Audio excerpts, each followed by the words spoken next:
Que bênção. Pastor Cornélio, pastor missionário, foi missionário no Paraguai. 12 anos. 12 anos. Que bênção. Hoje está como pastor colaborador na Igreja Presbiteriana da Penha e vai, nesse momento, nos trazer a palavra. Então, sinta-se em casa. Obrigado. Deus te bendiga, irmão. Amém.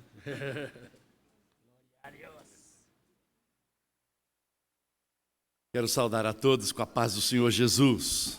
Muito bom estar aqui. É a primeira vez que eu fui convidado a pregar e no aniversário. Fico tão feliz, tão honrado. Sempre estive aqui com o presbítero Azor, com a Débora. Viemos na porta entregar uma coisa ou outra, buscar alguma coisa, sempre envolvendo missões. E Deus me dá esse privilégio. Então, sintam-se saudados. Na verdade, eu sou copastor, né? Pastor auxiliar na Igreja da Penha. Eles não me liberam para eu ir para a PMT, mas eu só trabalho para a PMT, Agência Presbiteriana de Missões. Então, é um amor que a gente não explica, né? Eu poderia ser cedido pelo presbitério à PMT, Agência Presbiteriana de Missões, mas a Igreja da Penha me ama tanto, fui seminarista lá, me sustentou no Paraguai muitos anos. Quando eu estive nos Estados Unidos também, entre hispânicos e brasileiros, ela também me deu suporte. Então, é uma igreja querida, uma igreja amada. E eu trago aqui o abraço da Igreja da Penha, trago um abraço da APMT, onde sou o divulgador dos projetos da APMT, líder da Base Brasil. Eu trabalho com todos os missionários que trabalham com povos minoritários. Por exemplo, eu estou chegando de Foz do Iguaçu, onde eu fui visitar os nossos missionários que trabalham com árabes. Nós temos 3 missionários ali. Estamos levantando mais porque o trabalho é grande, é a maior concentração de árabes fora da Arábia. Então, é bênção saber que eles vêm e podem aprender conosco a palavra de Deus, e com um telefonema, com um zap, com um Skype, com a rede social, eles podem começar a falar de Jesus para aquele povo, que é o povo deles. Também trabalho com ciganos, os missionários com ciganos, e está vendo algo muito bonito entre eles. Também trabalho com os quilombolas. Então, eu visito toda essa base Brasil de povos minoritários, refugiados afegãos, refugiados haitianos, hispânicos, onde tiver uma transculturalidade, uma outra cultura, um outro idioma dentro do Brasil, a PMT me encarregou, e eu me sinto honrado por isso. Eu digo que eu costumo resolver grandes problemas no meio de pequenos povos, né? Então, coisas da missão. Eu estou muito feliz. Mas hoje eu não vou falar de missão, só quero dizer que tem um stand ali atrás, com algumas revistas, alguns folders. Essa revista e esse cartaz eu quero deixar com o Conselho Missionário. Eu sei que vocês já receberam, pelo menos deve estar lá no nosso computador, você já deve ter recebido isso aqui. Mas esse aqui é para você recortar e colocar numa caixinha, e semanalmente você leva um desse para casa, ora por ele, traz no domingo seguinte, e assim você mantém o relacionamento. Aqui você vai ter o e-mail de cada missionário. Nessa revista, nós temos aqui os alvos da APMT para os próximos 10 anos. Então, é muito importante você estar conosco nesta obra. E eu louvo a Deus por isso. Eu quero cantar, eu sou músico, eu achava que eu ia ser cantor, mas Deus falou, não, eu vou usar a música na sua vida, mas você vai ser meu pregador, você vai ser meu missionário. Eu custei a entender isso, foi uma luta de 7 anos, igual o Jonas, fugindo para tudo quanto era canto. Mas, graças a Deus, tem baleias por aí que vão trazendo a gente de volta, né? E depois dos 7 anos, Jesus me trouxe de volta. Então, eu saúdo a igreja, parabenizo pelos 51 anos de vida, com muita alegria. Posso usar o violão aqui, varões?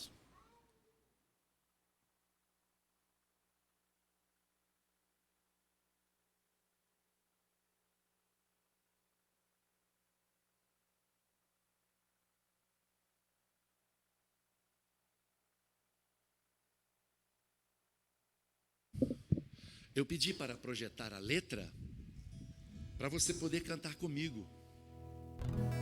A música diz assim: de braços cruzados não posso ficar, ouvindo o clamor de bilhões, e os poucos talentos que eu tenho nas mãos, na igreja eu posso usar. E a bênção virá, eu sei que a bênção do alto virá, e Todos aqui revestidos serão do poder do Espírito Santo de Deus, e ouviremos o clamor das nações. Se arrisca a cantar comigo? De braços cruzados não posso ficar, ouvindo o clamor de bilhões. E os poucos talentos que eu tenho nas mãos, na igreja eu posso usar. E a bênção virá, eu sei que a bênção do alto virá. E todos aqui revestidos serão do poder do Espírito Santo de Deus, e ouviremos o clamor das nações. Sabe qual é o clamor? É esse aí, olha. Atravessa a Macedônia e vem, atravessa as matas e vem, atravessa os oceanos e vem, atravessa as fronteiras e vem. De braços cruzados não posso ficar, ouvindo o clamor de bilhões. E os poucos talentos que eu tenho nas mãos, na igreja eu posso usar. Eu sei que a bênção do alto virá, e todos aqui revestidos serão do poder do Espírito Santo de Deus, e ouviremos o clamor das nações. Atravessa a Macedônia e vem, atravessa as matas e vem, atravessa os oceanos e vem, atravessa as fronteiras e vem.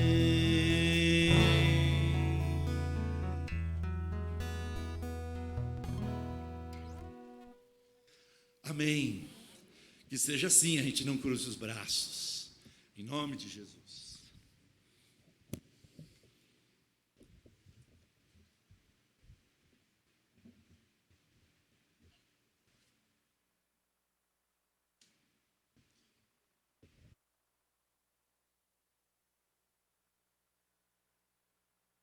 Abra sua Bíblia, por favor, em Hebreus capítulo 12. Eu quero dizer que ali no stand ali tem alguns folders, você vai conhecer um pouco mais da nossa missão, e tem alguns materiais também que abençoam missões. Por exemplo, ali tem uma bola com bandeiras. Aquela bola não é para o seu filho brincar, é para você fazer uma dinâmica com a UCP, ou com os jovens, ou com as mulheres, e orar pelas nações. Tem bandeiras ali, pode colocar o nome de outras nações também. A gente faz muita dinâmica nesses congressos que vamos, então todo o material que tem ali, de alguma maneira, livros do presbítero Azor, que é uma inspiração para a minha vida, foi um pai para mim, para minha esposa, e um avô para os meus filhos. Eu me faço acompanhar da minha esposa, eu queria que ela ficasse de pé. A Emma, ela abençoa a minha vida, ela tem um projeto também na PMT, diferente do meu, projeto de comunicação. Tudo que vocês veem de escritura aí nas redes sociais, na revista, é essa paraguaia abençoada que faz, né? Escreve em português, é verdade, que bênção, né? Então tá bom. Então tem ali alguns materiais, por exemplo, pendrives ou canções como esta, que estimulam missões, incentivam missões, mobilizam para missões. Ok? Eu não estou vendo no monitor, está tudo bem aí? Pode colocar para mim? 51 anos, e eu já parabenizei essa igreja, e eu quero ler com vocês Hebreus capítulo 12, Hebreus no capítulo 12, de 1 a 3. Portanto, também nós, visto que temos a rodear-nos tão grande nuvem de testemunhas, desembaraçando-nos de todo o peso e do pecado que tenazmente nos assedia, corramos com perseverança a carreira que nos está proposta, olhando firmemente para o autor e consumador da fé, Jesus, o qual, em troca da alegria que lhe estava proposta, suportou a cruz, não fazendo caso da ignomínia, e está assentado à destra do trono de Deus. Considerai, pois, atentamente aquele que suportou tamanha oposição dos pecadores contra si mesmo, para que não vos fatigueis, desmaiando em vossa alma. Vamos orar? Pai querido, obrigado por esse tempo juntos. E sabemos que o Senhor está aqui e o Senhor quer falar ao coração do teu povo. E o teu povo veio para ouvir a tua voz. E nós pedimos que o teu Espírito que habita em nós possa passear no nosso meio, trazendo graça, compreensão, quietude na alma, abertura, quebrantamento, para que a gente possa entender o que o Senhor quer falar ao nosso coração. Ajuda-nos, Pai. Nós oramos agradecidos, em nome de Jesus. Amém. Amém. Só abrir a minha aguinha aqui, irmãos. Isso aqui é muito importante. Quando seca a garganta.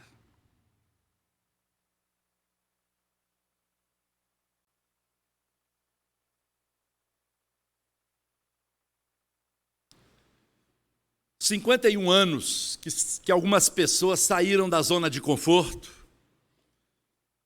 de alguma maneira abençoaram, cedendo uma varanda, cedendo uma sala.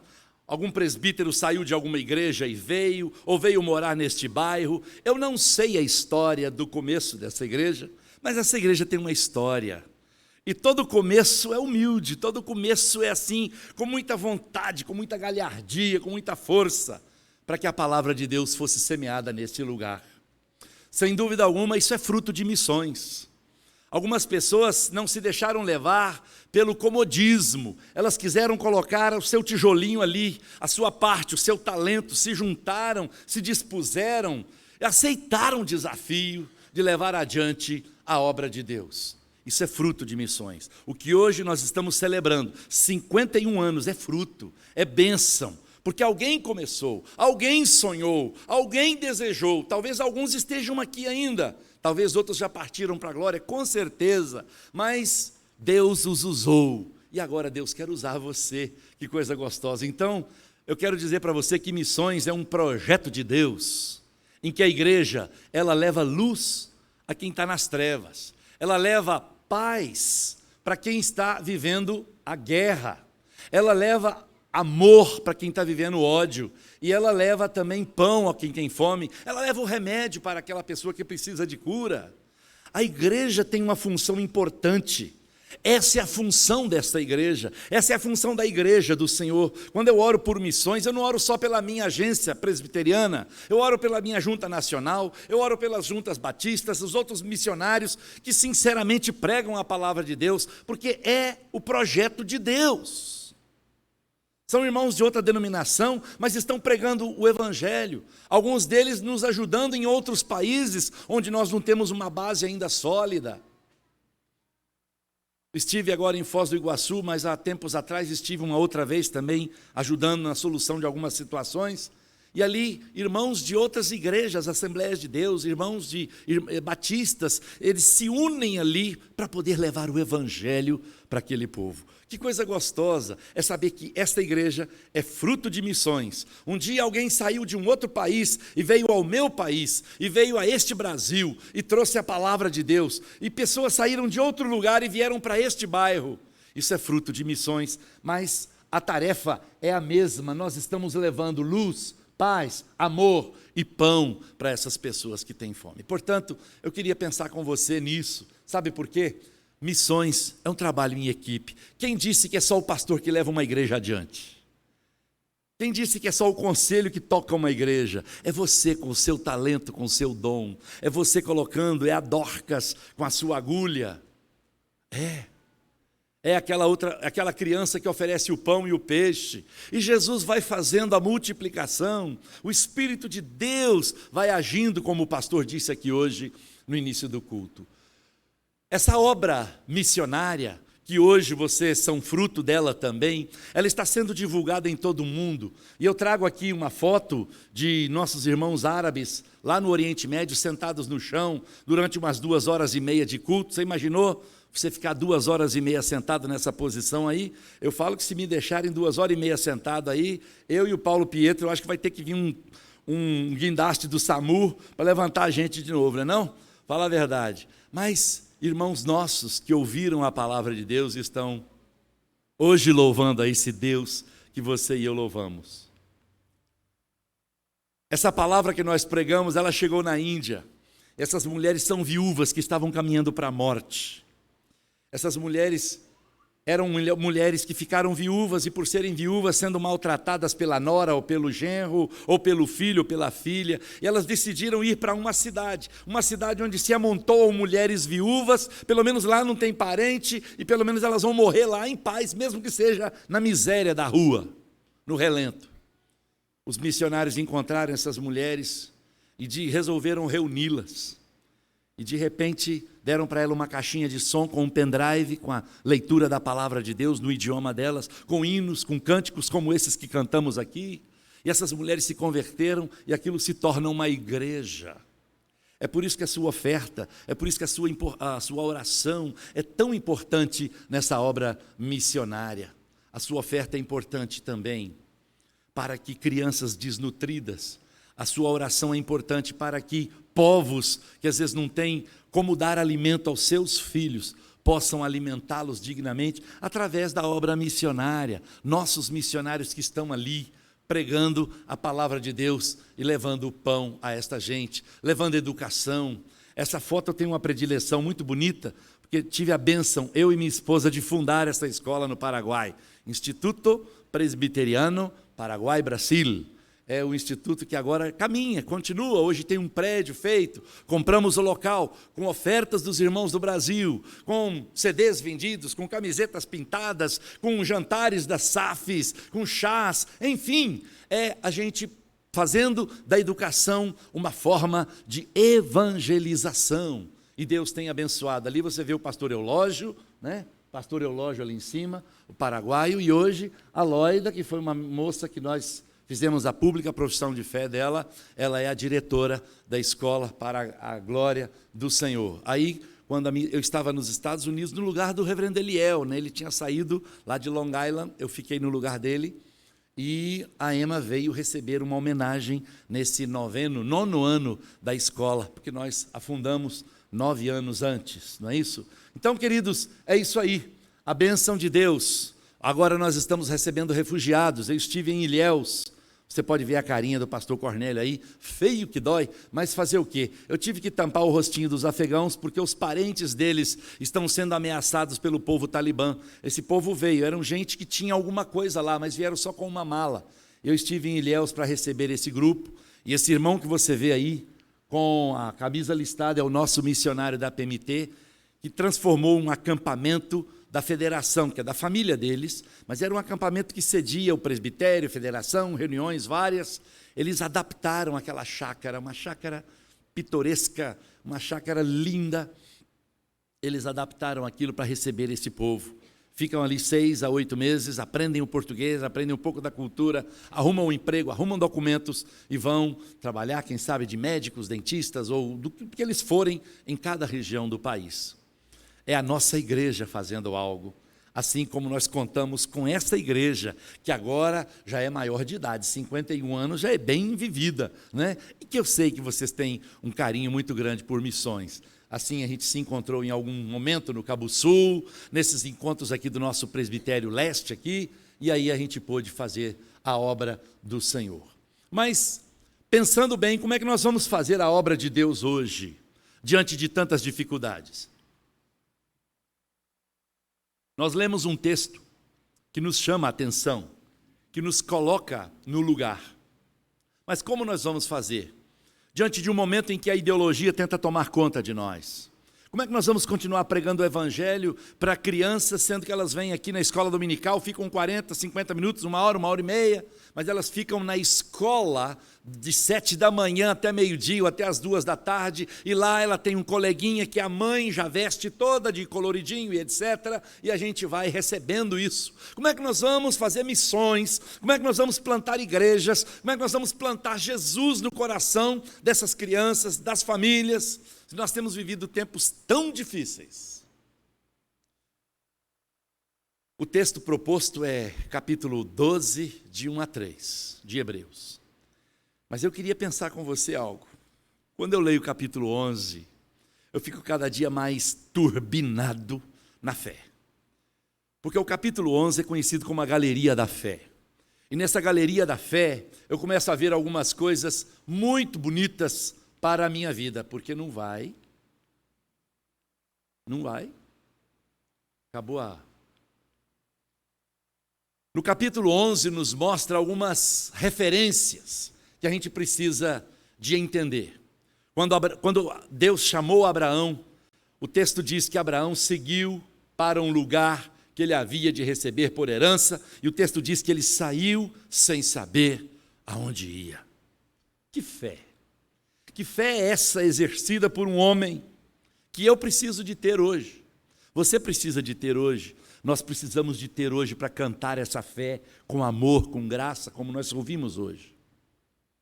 E esse homem, quando Deus pediu para ele o único filho dele, esse homem saiu da terra dele com 75 anos, com 24 anos depois, Deus falou com ele, olha, daqui um ano, ele tinha 99, daqui um ano eu vou voltar e a sua mulher vai ter um filho no colo.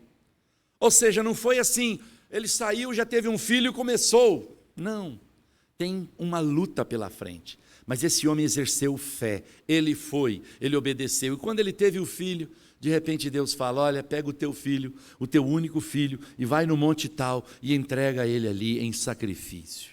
E o texto diz que Abraão foi. O texto de Hebreus 11 diz que Abraão foi. Até crendo que Deus podia ressuscitar o filho dele, mas ele foi. Matar o próprio filho. Deus não queria que Isaac morresse, mas queria provar a fé de Abraão. E aí é que é muita coisa que mexe, existe muita coisa que mexe conosco. De repente, esse mesmo capítulo 11 nos mostra Moisés, dizendo que quando Moisés, sendo já grande, ele recusou ser chamado neto de Faraó. Ele escolheu sofrer com o povo de Deus, antes de viver o pecado e o gozo e aquelas ilusões do palácio. É pela fé que a obra foi feita no passado. É pela fé que a obra foi feita, por esses homens que nós consideramos os heróis da Bíblia. E eu queria pensar com você, lá nos versículos seguintes diz assim, e outros experimentaram escárnios, açoites e ainda cadeias e prisões, foram apedrejados, tentados, foram cerrados pelo meio, assim ou assim, eu não sei. Mas eles viveram, eles mostraram Deus, morreram ao fio da espada, andaram vestidos de peles de camelos. E diz o versículo, homens dos quais o mundo não era digno. Irmãos, é pela fé que esses homens viveram. E eu quero pensar com você o seguinte, os versículos finais do capítulo 11 diz assim, e a propósito eu pus aí para ficar bem vívido na sua lembrança, você pode ler também na sua Bíblia. Ora, todos estes que obtiveram um bom testemunho por sua fé, não obtiveram, contudo, a concretização da promessa. Ou seja, eles lutaram, eles vivenciaram, eles esperaram o Messias, mas eles não vivenciaram a concretização de tudo. Sabe por quê? Por haver Deus provido coisa superior a nosso respeito. Aí já começa a mexer com a gente. Não é só eles que faziam parte dessa obra. A nosso respeito. Para que eles, sem nós, não fossem aperfeiçoados.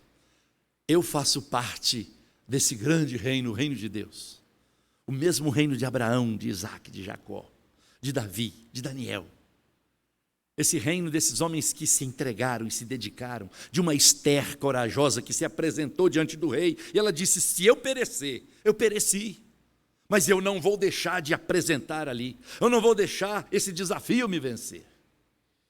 Viver o evangelho é viver pela fé. E aí, meu irmão começa o capítulo 12. E sabe como é que ele começa? Olha só que coisa bonita. Portanto, também nós, ou seja, até agora, nós falamos deles, os homens que, de um lado, estavam lutando, esperando o Messias.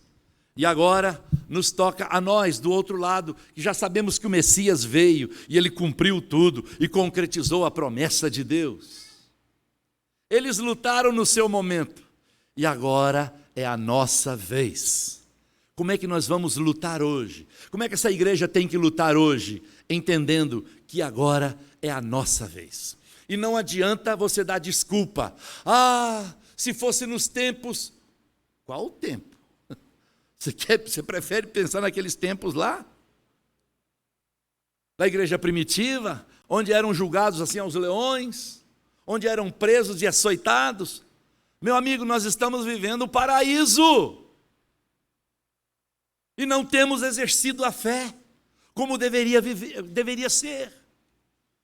Essa igreja, a minha vida, a nossa igreja brasileira, precisa de entender que agora é o momento.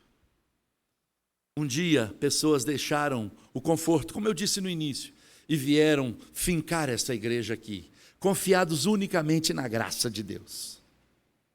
Talvez alguém veio meio desalentado, meio desanimado, e a gente tem que ir lá porque o pastor mandou a gente ir assistir o culto lá. Mas teve gente aqui que pegou para valer. Não, isso aqui vai crescer, e vai ser uma igreja, e vai ser bênção, e vai ser luz, e vai ser referência, e vamos ter um testemunho nesse bairro. E hoje estamos comemorando 51 anos, porque alguém entendeu, agora é a nossa vez. Eu sou filho de uma mulher muito crente, de um pai também, que me criou no Evangelho. A minha mãe mudou para uma ilha, no norte do Espírito Santo, para um lugar próximo, ali de São Mateus. E era muito comum, eram 12 quilômetros até a cidade, era muito comum todo mundo morar na ilha e ir para a igreja no domingo.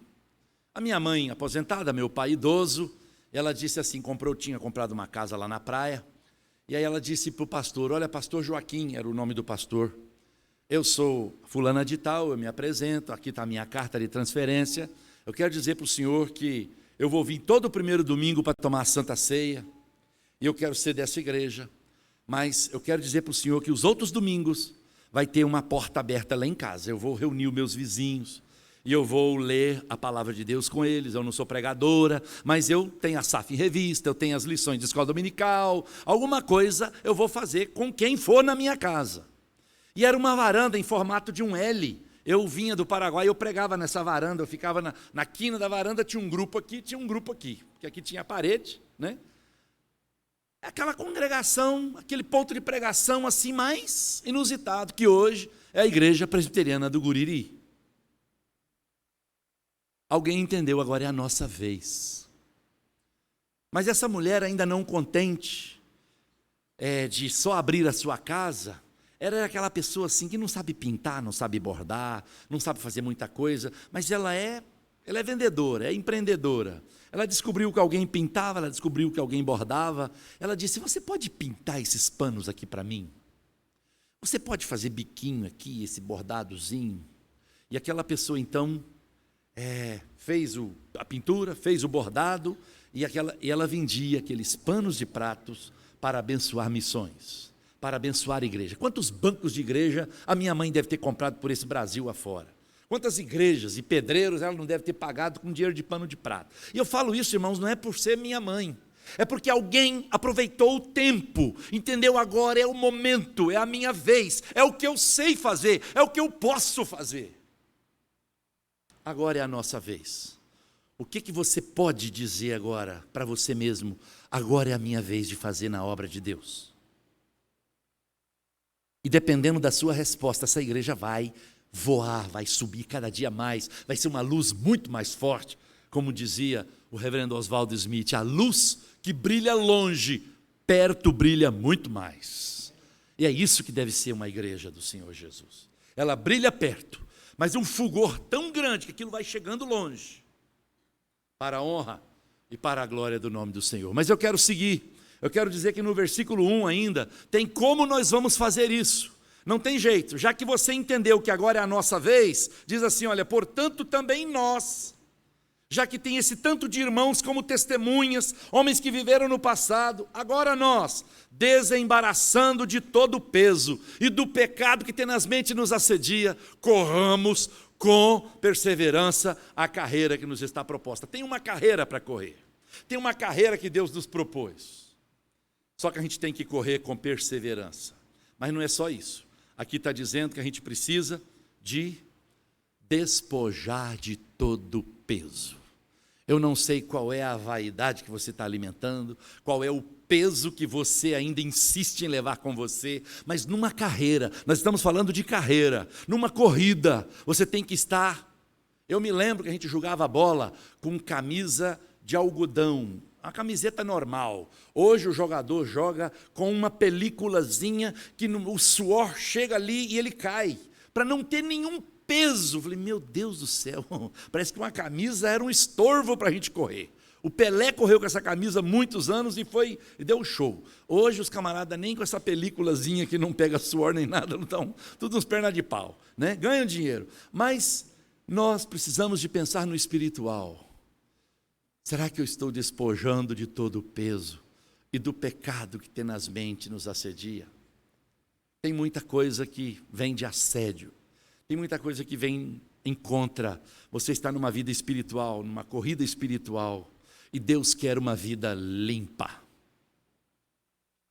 Você usaria um copo sujo? Tem um copo ali, uma semana aqui em cima do púlpito, você chega aqui, coloca água e bebe, ou você passa uma aguinha nele primeiro?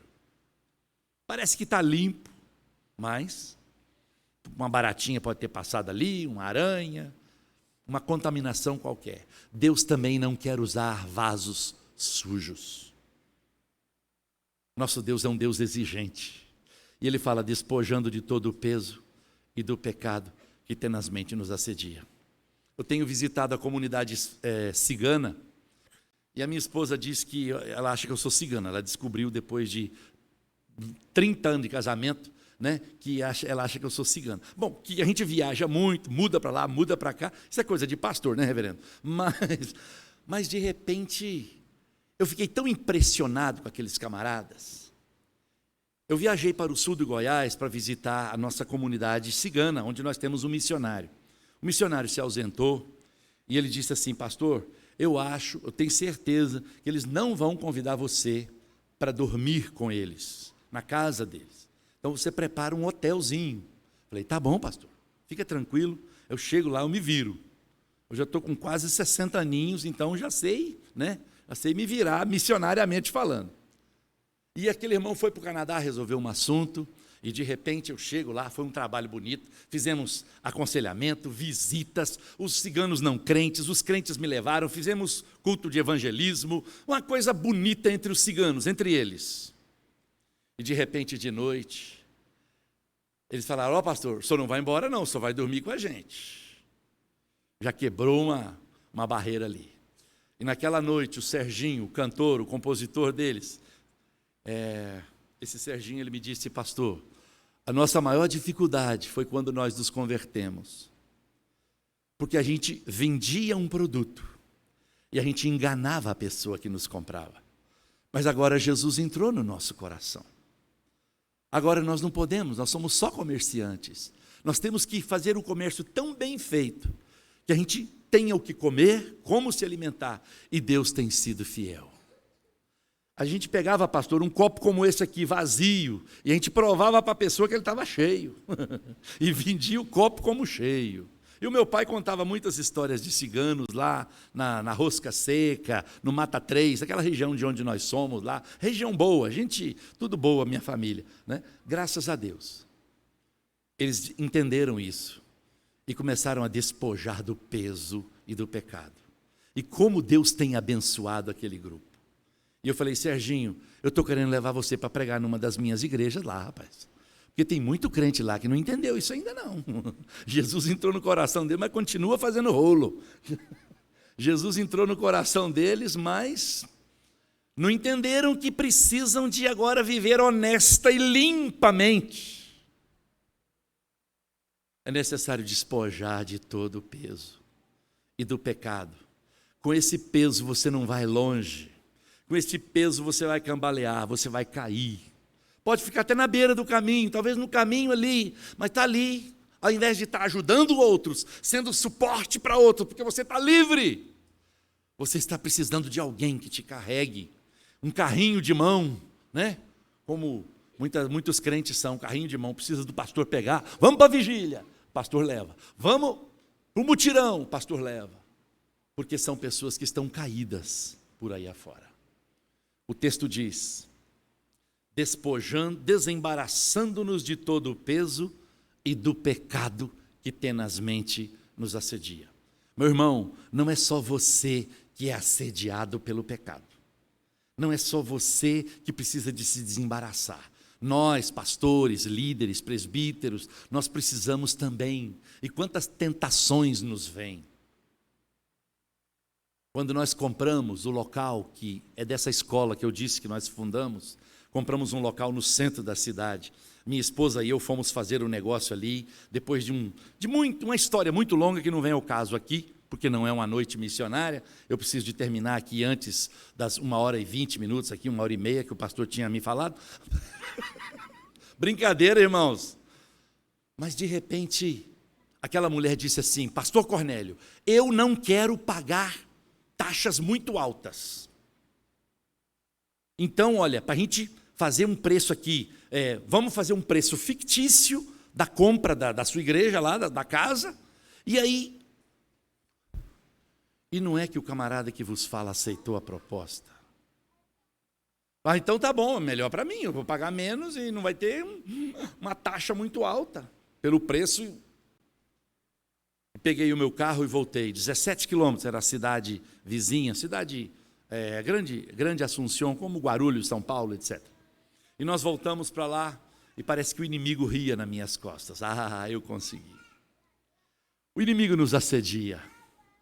Mas quando eu cheguei lá em casa, eu peguei o telefone e liguei para ela. Falei: minha senhora, custe o que custar, a senhora goste ou não goste, a senhora venda ou não venda mais esse imóvel, nós vamos colocar o preço de compra na ata. Você já pensou, minha irmã, minha amiga, daqui 20 anos passados, por quanto comprar essa casa? Ah, compramos por tanto. Porque para pagar barato os impostos, porque para sonegar. Somos levados a isso muitas vezes. Graças a Deus, eu tive 18 quilômetros, 17 quilômetros de volta, e ali o Espírito Santo confirmou que eu precisava de ser crente, eu precisava de despojar, eu não podia deixar ser assediado por dinheiro, sendo que eu tenho um pai que é dono de todo o ouro e de toda a prata. É despojando que nós vamos vencer no dia de hoje. O versículo 2 tem algo tremendo. Diz assim: olha, como é que nós vamos fazer isso? Como é que nós vamos fazer missões? Como é que nós vamos testemunhar a todos os povos, começando de Aê Carvalho? Olhando firmemente para o autor e consumador da fé. Somente olhando para Ele, somente olhando para Jesus é que nós vamos conseguir. Você se lembra a história de Pedro? Pedro, num determinado momento da sua vida, dentro de um barco, junto com os outros discípulos, numa tempestade tremenda, de repente aparece um vulto naquela escuridão da noite, e eles pensaram que era um fantasma, e Jesus: não, sou eu, calma. E a tempestade continua. Mas Pedro, camarada maluco aquele Pedro, viu? Se é o Senhor, manda que eu vá até o Senhor. Então vem, Pedro. E o Pedrão começou. E deu o primeiro passo, e deu o segundo. Aí eu acredito, isso é não está na Bíblia não, eu acredito que ele deixou a vaidade tomar conta dele. Eu vou contar lá na praia, que eu andei sobre as águas. O texto diz que ele, olhando o mar revolto, olhando as ondas bravias, ele parou de olhar para Jesus, e ele se afundou. Talvez a vaidade tomou conta, talvez alguma coisa ali. Eu vou contar para minha mulher que eu andei, eu e Jesus, fomos os únicos que andamos sobre as águas até hoje. Você vai afundar. Não deixe a vaidade, não deixe o pecado tomar conta. Olha para Jesus. É para Ele que você tem que olhar. Nós vivemos aí uma eleição conturbada ultimamente, aí esses dias passados. Meus irmãos, e Deus colocou no meu coração, eu tinha o meu candidato, eu tinha o porquê aquele meu candidato, e eu orava para que ele ganhasse, mas acima da minha oração eu pedia a vontade de Deus. Eu só podia entender uma coisa, só vinha na minha mente Provérbios, que dizia assim: como ribeiros de água, assim é o coração do rei, nas mãos do Senhor. Este o inclina. É Deus que inclina o caminho do córrego, o caminho do rio. É Deus que faz. Deus podia manter um Bolsonaro e em algum momento podia endurecer o coração dele e ele trazer maldição ou problema para a nossa nação, como Deus pode converter o coração do Lula. É o nosso Deus. Eu preciso de olhar para Jesus. Ele é o autor e consumador da fé. Você não tem que tremer diante de situações que acontecem. O profeta Isaías, como foi falado aqui, ele entrou no templo num momento muito conturbado. O trono de Israel estava vazio, mas ele entra no templo e ele vê que o trono não está vazio. Deus está lá, olhemos para Ele. Ele é o Senhor. E é olhando para Ele que a gente não vai naufragar. É olhando para Ele que a gente não vai pecar. É olhando para Ele que nós vamos ser luz. É olhando para Ele que eu vou vencer tudo aquilo que vem contra mim. É só olhando para Ele. Aí você pode dizer, mas pastor, eu não tenho essa fé.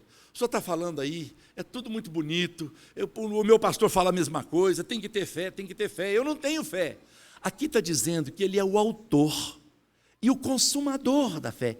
Peça para Ele. Senhor, eu não tenho essa fé que o pregador está falando. Coloca no meu coração. O grande problema nosso é que a gente se deixa levar pelas redes sociais. A gente esquece de falar com aquele que é o autor da fé. A gente esquece de olhar para aquele que consumou na cruz. Ele abriu os braços, não foi só para morrer, foi para te abraçar. Ele foi tentado no deserto e venceu a tentação para que você vença na sua vida. É para Ele que você tem que olhar. Ele é o autor, Ele é o consumador. Olha para Ele. Não olha só para o seu pastor, não, ele é feio demais. Apesar da Marisa discordar de mim. Não olha só para mim, não, sou mais feio ainda. Apesar da Emma dizer, a Emma acha que eu sou lindo, maravilhoso.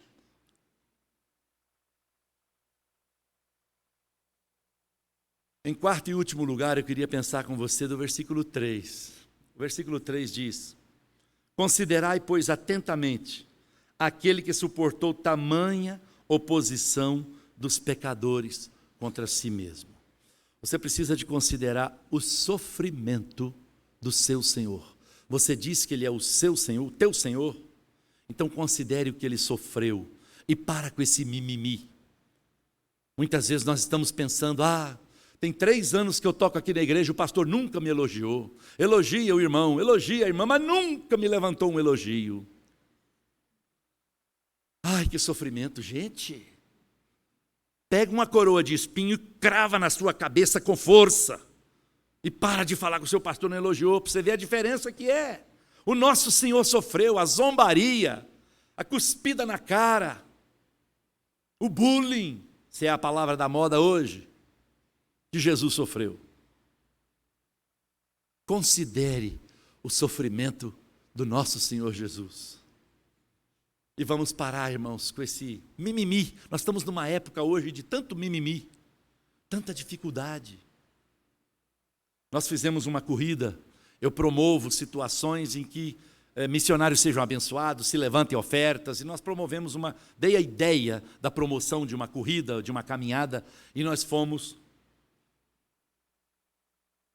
em Guarapuava, Paraná, em setembro do ano passado, fizemos uma corrida, caminhada, quem podia caminhar, caminhava, quem podia correr, corria. Aí vieram aquelas pessoas que têm uma situação de dificuldade e caminharam também e fizeram a sua corrida, o pessoal de bicicleta, todo mundo queria participar. E essa corrida entrou para o calendário municipal, só para vocês terem uma ideia do nível que foi, a bênção que foi, o testemunho que foi para a cidade.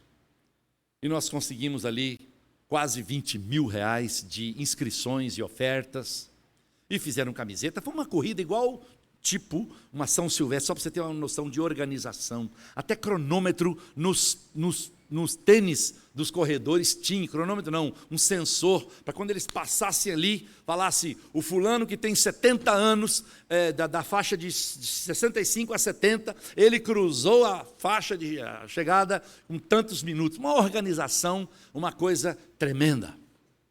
Bom, eu estou contando o resultado. Mas se você pensar na organização, porque o pastor Cornélio deu a oportunidade para umas pessoas, essas pessoas eram atletas, mas não era da SAF, não era da UPA, não era da Mocidade, ou isso ou aquilo, e quase que deu um bochicho danado o negócio. Gente, se alguém está fazendo, eu quero ajudar.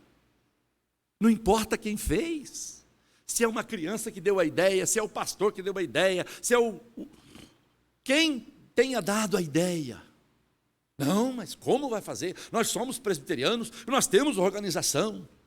E a gente não considera que Jesus sofreu muito mais. A gente se sente humilhado por tão pouco, porque eu sou o presidente aqui e ninguém me falou nada. Meu irmão, é claro que há uma organização e deve haver uma ordem, mas não era o caso. Mas o mimimi estava solto. Mas graças a Deus venceu-se tudo isso. Caminhou-se atrás. Buscou-se alargar a tenda, o toldo ali, e todos participaram, SAF, o PH, o MP, UPA, pastores, e muita gente de outras igrejas católicas participaram, e nunca viram, isso é testemunho, agora eu voltei de lá agora, né? Fui pregar lá, visitei os árabes, voltei para pregar lá no carnaval, nunca houve uma corrida tão organizada naquela região como foi a Missão Águia.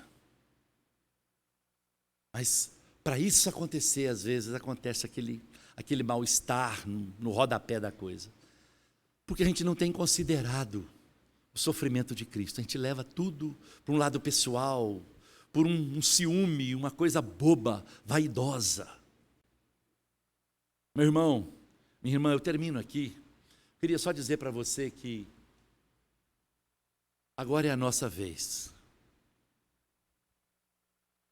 de despojar de todo o peso e do pecado, de olhar só para Jesus. É para Ele que essa igreja tem que olhar.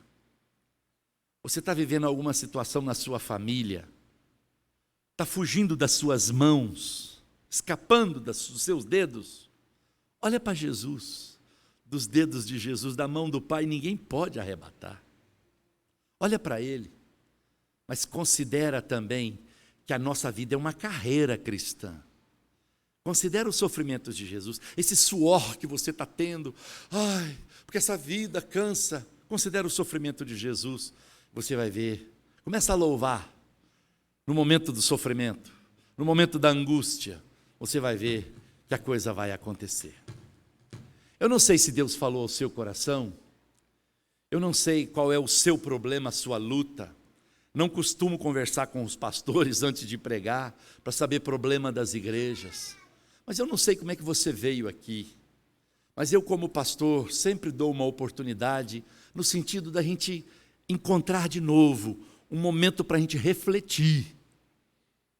Eu preciso de entender que agora é a minha vez. E quem sabe você quer que nós oremos por você. Quem sabe você quer vir aqui à frente para pedir perdão a Deus porque você não tem olhado para Jesus. Quem sabe você quer dizer, Senhor, eu tenho que considerar o teu sofrimento, eu vou ver que o meu não é nada. Senhor, me ajuda a desembaraçar de todo o peso para eu correr como um atleta que está pronto para uma carreira. Eu não sei se você quer que nós, pastores, pastor João Marcos e eu, oremos por você. Nem perguntei se o pastor deixa que venha aqui à frente, mas quem sabe você está com peso, com fardo, e você quer deixá-lo aqui hoje, em nome de Jesus. Então eu quero te convidar, para você vir aqui, eu só quero orar por você. Eu só quero pedir a Jesus que te dê graça, que você entenda que este é o seu momento. Se não vier ninguém, eu vou voltar à palavra, mas este é o momento. Você tem a liberdade de fazer isso.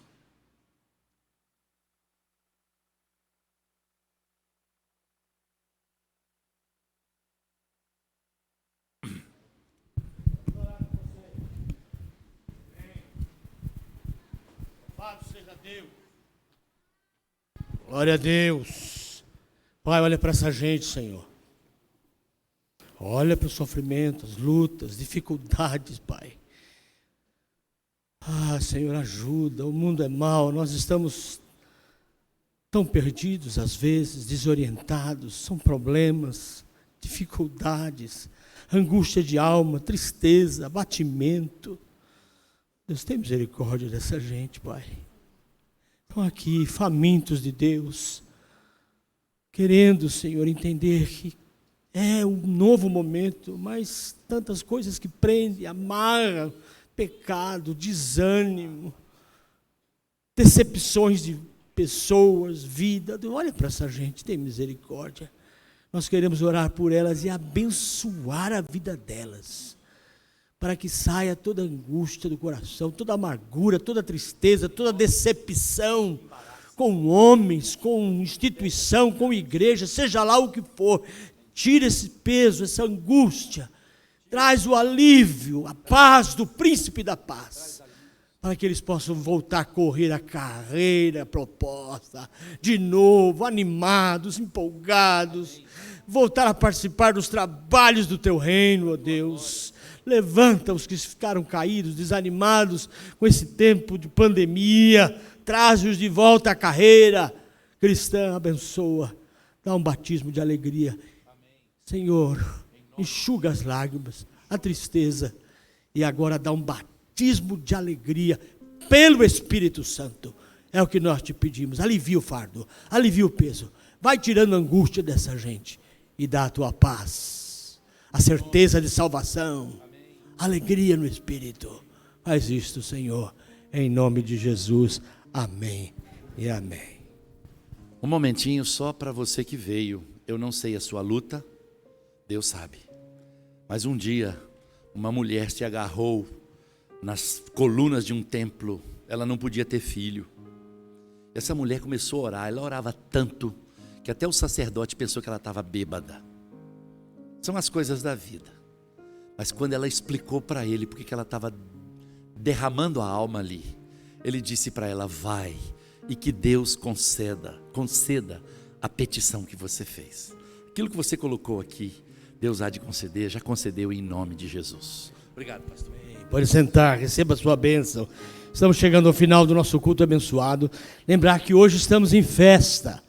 E lembrar que lá no salão social está nos aguardando, nos esperando, um bolo maravilhoso, feito pelo melhor boleiro, não sei se é assim que a gente fala, o Samuel. É um boleiro.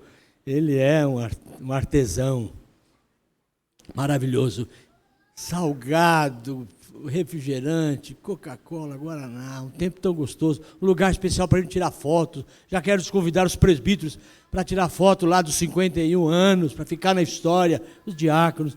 Não saia correndo, vamos lá para baixo,